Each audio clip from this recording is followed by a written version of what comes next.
Assalamualaikum warahmatullahi wabarakatuh. Kami dari kelompok 5 akan mempresentasikan hasil diskusi kami tentang aspek hukum dalam studi kelayakan bisnis yang diaplikasikan ke dalam kasus PT Nabisco. Di sini saya akan menjelaskan tentang pengertian aspek hukum dalam studi kelayakan bisnis. Aspek hukum dalam studi kelayakan bisnis adalah keseluruhan dari peraturan-peraturan hukum, baik yang tertulis maupun tidak tertulis, yang mengatur hak dan kewajiban yang timbul dari suatu perjanjian-perjanjian maupun perikatan-perikatan yang terjadi dalam praktek bisnis. Fungsi dari aspek hukum dalam studi kelayakan bisnis adalah sebagai sumber informasi yang berguna bagi praktisi bisnis untuk memahami hak dan kewajiban dalam praktek bisnis agar terwujud watak dan perilaku aktivitas di bidang bisnis yang berkeadilan, wajar, dan dinamis yang dijamin oleh kepastian hukum. Yang selanjutnya yaitu ruang lingkup aspek hukum bisnis. Ruang lingkup aspek hukum bisnis meliputi beberapa hal, di antaranya kontrak bisnis, bentuk badan usaha, PT, firma, CV, pasar modal dan perusahaan go public, kegiatan jual beli oleh perusahaan, investasi atau penanaman modal, likuidasi dan pilot, merger, akuisisi dan konsolidasi, pembiayaan dan perkreditan, jaminan hutang, surat-surat berharga, ketenaga kerjaan, hak kekayaan intelektual industri, persaingan usaha tidak sehat dan larangan monopoli, perlindungan terhadap konsumen, distribusi dan agen, perpajakan, asuransi, menyelesaikan sengketa bisnis, bisnis internasional, hukum pengangkutan baik melalui darat, laut maupun udara, perlindungan dan jaminan kepastian hukum bagi pengguna teknologi dan pemilik teknologi, hukum perindustrian atau industri pengolahan, hukum kegiatan perusahaan multinasional yang meliputi kegiatan ekspor dan impor, hukum kegiatan pertambangan. Dalam perusahaan modern, tanggung jawab atas tindakan perusahaan sering didistribusikan kepada sejumlah pihak yang bekerja sama. Tindakan perusahaan biasanya terdiri atas tindakan atau kelalaian mereka bersama-sama menghasilkan tindakan perusahaan. Kita mengetahui bahwa hukum bisnis merupakan studi yang dikhususkan mengenai moral sebagaimana diterapkan dalam kebijakan, intuisi, dan perilaku bisnis. Etika bisnis merupakan studi standar formal dan bagaimana standar itu diterapkan ke dalam sistem dan organisasi yang digunakan masyarakat modern untuk memproduksi dan mendistribusikan barang dan jasa dan diterapkan kepada orang-orang yang ada di dalam organisasi.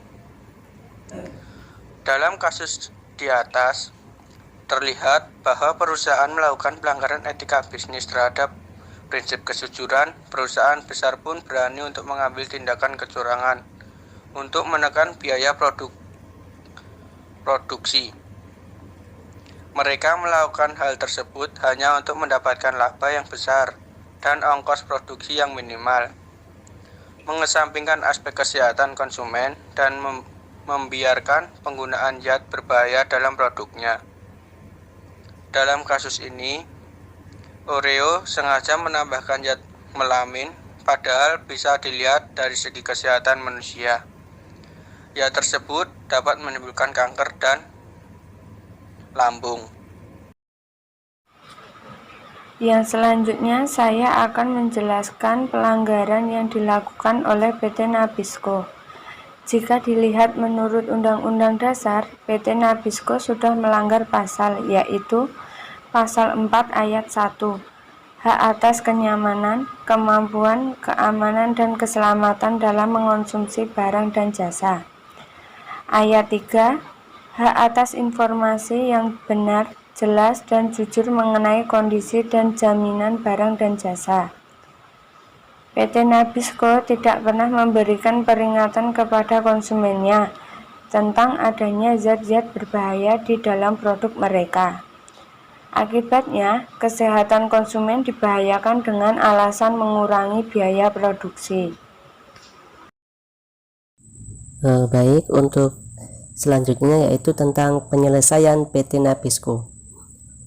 Nah, usaha untuk melakukan pemulihan produk Oreo stick wafer nomor registrasi ML 2271090011450 dan ML 827109001450 dan Oreo coklat sandwich Coki nomor registrasi ML 2277190011552 yang memakai bendera PT Kraft Indonesia akibat ditemukannya kandungan bahan melamin pada produk Oreo berkode ML. Nah, yang pertama, langkah yang diambil yaitu dengan pendekatan public relation oleh PT Kraft Indonesia untuk mengembalikan kepercayaannya kepada konsumen. Nah, jadi yang pertama itu yang dilakukan adalah A. Menggunakan jasa orang ketiga ahli gizi atau orang yang bekerja dalam hal penelitian kandungan makanan atau minuman. Nah, di sini di mana yang kita ketahui bahwa isu akan adanya kandungan berbahaya pada produk Oreo yang diproduksi di luar negeri mau tidak mau juga berimbas pada perusahaan dalam negeri yang juga sama-sama memproduksi Oreo. Nah, yang kedua yaitu mengadakan press konferensi atau press relasi. Langkah kedua sebagai public relation dari PT Kraft Indonesia yang memproduksi Oreo dalam negeri dengan adanya hasil uji lab yang akurat dan kerjasama dengan para pakar ahli gizi, maka memanggil rekan-rekan dari media untuk meliputi press konferensi diadakan. Selain press konferensi, juga akan mengirimkan press relasi kepada sejumlah media cetak di Indonesia beserta dokumen kopiannya dari hasil uji lab sebagai lampiran bahwa produk Oreo yang diproduksi memang aman dikonsumsi bagi konsumen di Indonesia. Nah, selain memberikan hasil uji lab yang telah dilakukan oleh perusahaan juga memberikan edukasi atas bagaimana cara yang cermat saat membeli produk Oreo di pasaran, yaitu bagaimana membedakan produk Oreo yang berkode ML dengan produk Oreo yang produksi oleh PT Kraft Indonesia. Terus yang ketiga, mengganti iklan Oreo yang lama dengan yang baru.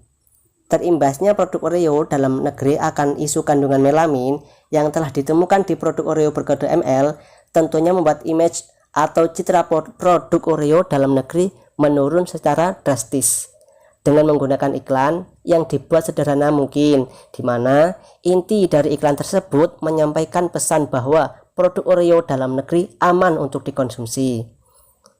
Strategi iklan yang dipakai adalah menggunakan para ahli gizi yang ternama. Dengan kemunculan ahli gizi dalam iklan Oreo yang baru ini diharapkan masyarakat tidak takut lagi apabila mengkonsumsi Oreo produksi dalam negeri.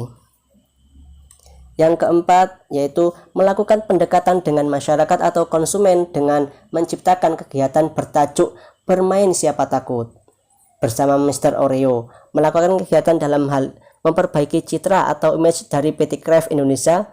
Maka langkah selanjutnya agar masyarakat merasa dekat dan diperhatikan oleh pihak perusahaan akan melakukan kegiatan di berbagai kota besar di Indonesia dengan tajuk bermain siapa takut bersama Mr. Oreo, di mana dalam kegiatan ini akan menggunakan keluarga beserta para anak-anaknya untuk bermain bersama di dalam kegiatan yang telah dibuat ini. Tujuan dari kegiatan ini adalah ingin mendekatkan kembali kepada masyarakat Indonesia. Nah, disinilah waktu yang tepat agar tercipta keyakinan dalam konsumen bahwa Oreo adalah makanan ringan bagi keluarga. Dan untuk kesimpulan, kasus pelanggaran pada perusahaan semakin meningkat baik dalam bidang produksi maupun bidang sumber daya manusia dan lingkungan. Untuk itu, diharapkan agar pemerintah dapat memberikan sanksi hukum yang tegas terhadap perusahaan yang melanggar hukum bisnis tersebut. Sanksi yang tegas diberikan dengan tujuan untuk memberikan efek jerah terhadap perusahaan tersebut. Sebagai perusahaan yang diharapkan, agar lebih bijak dalam mengelola perusahaannya. Dalam hal ini dapat mementingkan konsumen dan kondisi kelayakan produk, serta keramahan pada lingkungan setempat. Demikian presentasi yang dapat kami sampaikan. Kurang lebihnya mohon maaf. Jika ada pertanyaan, kami persilakan.